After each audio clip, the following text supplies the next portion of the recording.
Hi friends, welcome to I dreams. Dasara సమీపిస్తుంది. దసరా అనగానే తెలుగునాట అతిపెద్ద పండుగల్లో ముఖ్యమైనది. ఈ దసరాలో 9 రోజులు అమ్మవారిని కొలుస్తారు. ఏ రోజు ఏ అమ్మవారిని కొలవాలి, అలాగే ఆ అమ్మవారికి ఏ నైవేద్యం పెట్టాలి అనే అంశాన్ని మనం తెలుసుకోవడానికి ప్రముఖ స్వామీజీ కాలభైరవ స్వామి అంటారు.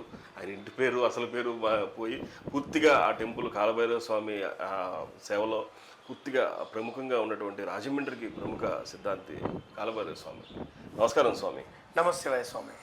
స్వామి సార్, ఏంటి స్వామి ఈ దసరా నవరాత్రులు అనగానే ఏ రోజు స్టార్ట్ అవుద్ది, ఆ తిథుల ప్రకారం అమ్మవారి యొక్క ఏ అలంకరణ చేయాలి, ఏ రూపాన అమ్మవారు కనిపిస్తారు, ఆ అమ్మవారికి ఏ నైవేద్యం పెట్టాలి, ఒక్కసారి విపులంగా చెప్పండి. తప్పకుండా స్వామి. ముందుగా ఐ డ్రీమ్ ప్రేక్షకులందరికీ శ్రీ పరాశక్తి ఆది పరాశక్తి దేవి అనుగ్రహం అందరికీ కలుగుగాక.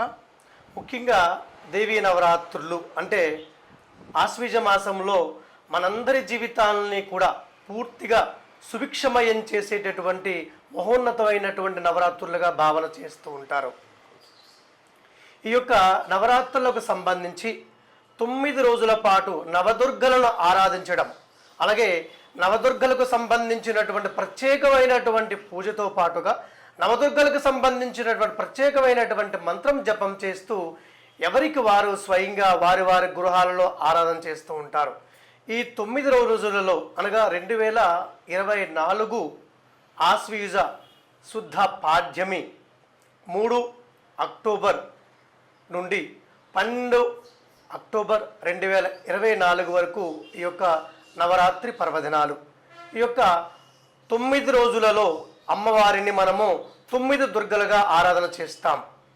ఈ యొక్క దుర్గలకు సంబంధించి 3వ తారీఖున అనగా ఆశ్వయుజ శుద్ధ పాడ్యమి గురువారం నాడు ప్రథమ దుర్గా శైలీపుత్రి అవతారంలో అమ్మవారిని ఆరాధన చేస్తాం. ఆ రోజున అమ్మవారి యొక్క అలంకరణ బాలా త్రిపుర సుందరి దేవిగా అలంకరణ చేసి అమ్మవారిని ఆరాధిస్తాం. అమ్మవారికి సంబంధించినటువంటి ప్రత్యేకమైన నైవేద్యం కట్టు పొంగలని నైవేద్యంగా సమర్పణ చేస్తాం. రెండవ రోజు 4/10/2024 ఆశ్వయుజ శుద్ధ విధియ శుక్రవారం నాడు ద్వితీయ దుర్గా బ్రహ్మచారిణి అమ్మవారి యొక్క అవతారాన్ని మనం ఆరాధన చేస్తాం. ఆ రోజున మనము అమ్మవారిని గాయత్రీదేవిగా అలంకరణ చేస్తాం. ఆ రోజు మనం అమ్మవారికి ప్రత్యేకంగా పులిహోరాను నైవేద్యంగా సమర్పణ చేస్తాం. మూడవ రోజు 5/10/2024 ఆశ్వయుజ శుద్ధ తదియ శనివారం తృతీయ దుర్గగా చంద్రగంటి అమ్మవారి యొక్క అవతారం. ఈ యొక్క చంద్రగంటి అమ్మవారికి సంబంధించినటువంటి అవతారం రోజున అమ్మవారిని అన్నపూర్ణ మాతగా అలంకరణ చేస్తాం. ఆ రోజు మనం అమ్మవారికి కొబ్బరి అన్నం నైవేద్యంగా సమర్పణ చేస్తాం. 6/10/2024 ఆశ్వయుజ శుద్ధ చవితి ఆదివారం. ఆ రోజున అమ్మవారిని చతుర్థ దుర్గా కూష్మాండ మాత అవతారంలో అమ్మవారిని పూజిస్తాం. ఆ రోజు అమ్మవారిని శ్రీ లలితా త్రిపుర సుందరి మాతగా అలంకరణ చేస్తాం. ఆ రోజు మనకు చిల్లులు లేనటువంటి అల్లం గారెలను మనము అమ్మవారికి నైవేద్యంగా సమర్పణ చేస్తాం. 7/10/2024 ఆశ్వయుజ శుద్ధ పంచమి సోమవారం నాడు పంచమ దుర్గా చందమాత అవతారంలో అమ్మవారిని పూజిస్తాం. ఆ రోజు అమ్మవారిని మహాచండీ దేవిగా అలంకరణ చేసి పెరుగు అన్నం నైవేద్యంగా సమర్పణ చేస్తాం. 8/10/2024 ఆశ్వయుజ శుద్ధ షష్ఠి మంగళవారం అమ్మవారిని మనము కాత్యాయని అవతారంలో ఆరాధన చేస్తాం. ఆ రోజు మహాలక్ష్మీదేవి అలంకరణతో అమ్మవారిని పూజిస్తాం. ఆ రోజు అమ్మవారికి రవ్వ కేసరి నైవేద్యంగా సమర్పణ చేస్తాం. 9/10/2024 ఆశ్వయుజ శుద్ధ సప్తమి బుధవారం నాడు అమ్మవారి యొక్క అవతారం కాళరాత్రి అమ్మవారిని ఆ రోజున మనం ఆరాధన చేస్తాం. ఆ రోజున సరస్వతీ దేవిగా అమ్మవారికి అలంకరణ చేసి పూజిస్తాం. ఆ రోజు అమ్మవారికి కూరగాయలతో వండినటువంటి ప్రత్యేకమైన అన్నాన్ని మనము నైవేద్యంగా సమర్పణ చేస్తాం. 10/10/2024 ఆశ్వయుజ శుద్ధ అష్టమి గురువారం నాడు దుర్గాష్టమి. పర్వదినాన అమ్మవారిని మనము భైరవి మాతగా కొన్ని చోట్ల, మహాగౌరి మాతగా కొన్ని చోట్ల మనం ఆరాధన చేస్తాం. అమ్మవారి యొక్క అష్టమ దుర్గయే భైరవి లేదా మహాగౌరి. ఆ రోజున అమ్మవారిని దుర్గాదేవి అలంకరణ చేస్తాం. ఆ రోజు అమ్మవారికి చక్కెర పొంగలి గుడాన్నాన్ని మనము నైవేద్యంగా సమర్పణ చేస్తాం.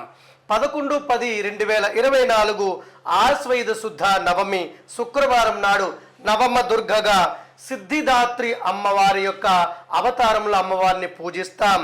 మహిషాసుర మర్దని స్వరూపంగా అమ్మవారిని మనము అలంకరణ చేస్తాం. ఆ రోజున అమ్మవారికి సంబంధించి పాయసన్నాన్ని నివేదన చేస్తాం. 12/10/2024 ఆశ్వయుధ శుద్ధ నవమి దశమి శనివారం విజయదశమి పర్వదినాన అమ్మవారిని మనం రాజరాజేశ్వరి మాతగా, త్రిపుర సుందరి మాతగా, శక్తి స్వరూపిణిగా, ఆదిపరాశక్తిగా, చండికగా, మహాగౌరిగా, అపరాజితగా ఆరాధన చేస్తాం. ఆ రోజు మనము అమ్మవారికి సంబంధించినటువంటి ప్రత్యేకమైనటువంటి మహామంత్రాలతో, ప్రత్యేకమైన అష్టకాలతో, కవచంతో ఆరాధన చేస్తాం. సమీవృక్ష ప్రదక్షిణతో, సమీవృక్ష మంత్రంతో ఈ యొక్క నవరాత్రులు సంపూర్ణమవుతాయి. ఈ యొక్క 9 రోజుల పాటు మనము ప్రత్యేకంగా అమ్మవారి యొక్క ఆరాధన, ముఖ్యంగా మనము నామస్మరణ, అమ్మవారి యొక్క అనుగ్రహం మనకి ఎలా కలుగుతుంది అంటే, ఇక్కడ అమ్మవారిని 9 రోజుల పాటు బ్రహ్మచర్యం పాటిస్తూ ఈ 9 రోజుల పాటు అమ్మవారి యొక్క మహామంత్రం వారు వీరనే భేదం లేకుండా మనకు అన్ని పురాణాలలో, అన్ని ఉపనిషత్తుల్లో మానవుడిగా జన్మించిన ప్రతి ఒక్కరూ కూడా అమ్మవారికి సంబంధించిన నవార్ణ మహామంత్రం 9 రోజుల పాటు 9 బీజ అక్షరాలతో కూడినటువంటి మహామంత్రం జపం చేయాలి.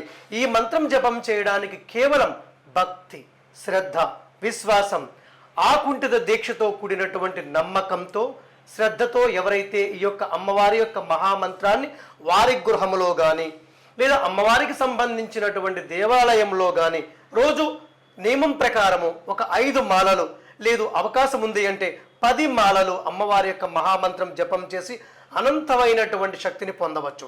ఈ 9 రాత్రుల పాటు, ముఖ్యంగా ఈ నవరాత్రులలో 9 రాత్రుల పాటు అమ్మవారి యొక్క మహామంత్రం జపం చేయడం చేత సంవత్సర కాలం పాటు మనము పుణ్య, జప, తప, హోమ కార్యక్రమాలు చేస్తే ఎటువంటి ఫలితం వస్తుందో అటువంటి మహోన్నతమైనటువంటి గొప్ప ఫలితం పొందుతామని మనకు పండితులు, గురువులు కూడా తెలియచేస్తూ ఉంటారు. ఈ యొక్క మహామంత్రం మీరు దీన్ని ఉపదేశంగా భావించి మీరు ఈ మహామంత్రం జపం చేయొచ్చు.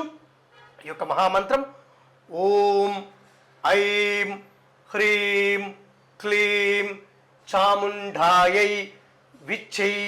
మరొక్కసారి ఓం ఐం హ్రీం క్లీం చాముండాయై విచ్చై.